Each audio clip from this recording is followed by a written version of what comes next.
Stay hydrated. Drinking lots of water, roughly 8 to 10 glasses per day, will help you eliminate the different kinds of wastes that can build up and develop into kidney stones. Proper hydration will also help you keep your urine's pH level balanced, which will reduce the risk of forming phosphate-based kidney stones.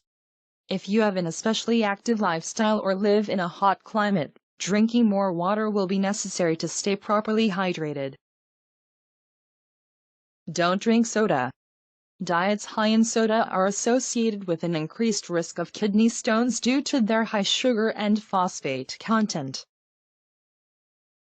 Balance calcium and oxalate-rich foods.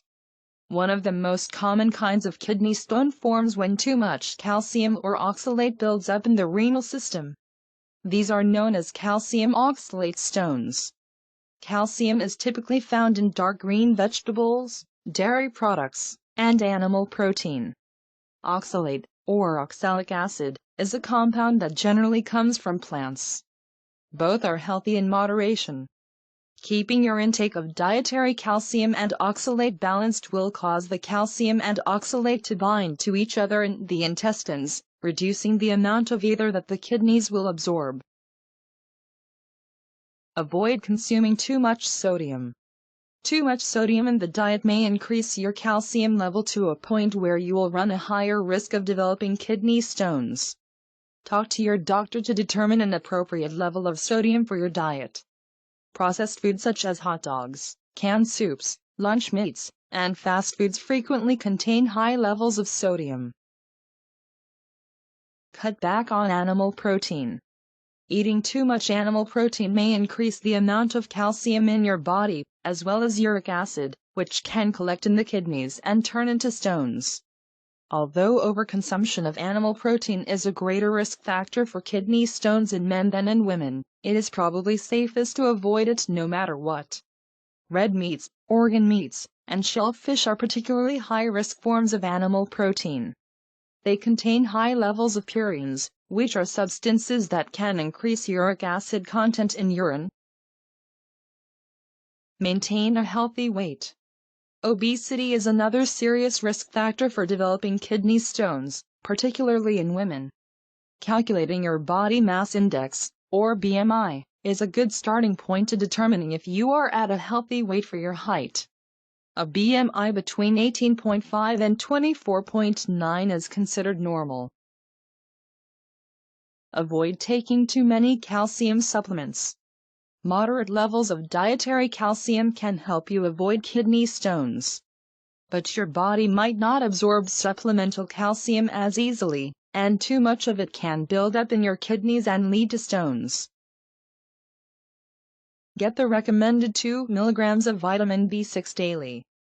The recommended daily allowance, RDA, of vitamin B6 is 2 mg, and doses higher than that have not been shown to decrease your risk of kidney stones. Get the recommended daily amount to reduce your risk, but avoid taking mega doses of B6.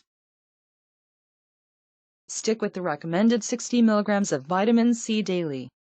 Taking too much vitamin C can reduce your risk of kidney stones, but vitamin C is an essential vitamin for good health. Therefore, just aim for the recommended daily amount of vitamin C. Do not take large doses of it. Try drinking a glass of lemonade or water with a tablespoon of lemon juice added to it. You will get some vitamin C and potassium citrate, which can help to prevent kidney stones.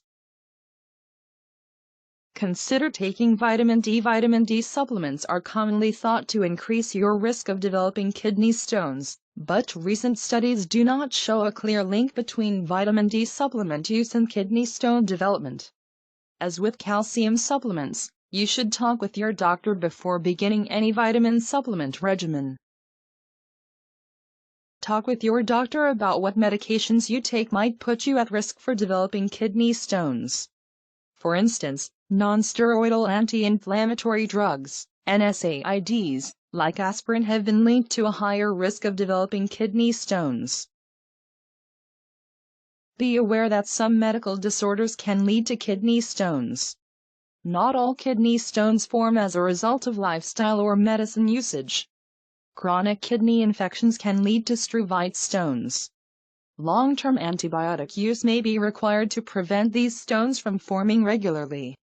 Some stones form due to a genetic disorder called cystinuria, which causes an overproduction of the chemical cystin in the urinary tract. If left untreated, excess cystin can also develop into stones. Understand if your age will contribute to your risk of developing kidney stones. Although anyone can get kidney stones, even children, the chances that you will develop them go up between the ages of 20 and 40. Common risk factors like overconsumption of oxalate are much worse for older women than younger women. Postmenopausal women with low estrogen levels are more likely to develop stones. Be especially careful if kidney stones run in your family. If one of your immediate relatives has had a kidney stone, you are 60% more likely to develop a stone. Once you develop one kidney stone, your odds of developing another also rise by about 60%. People with only one kidney are also at an increased risk.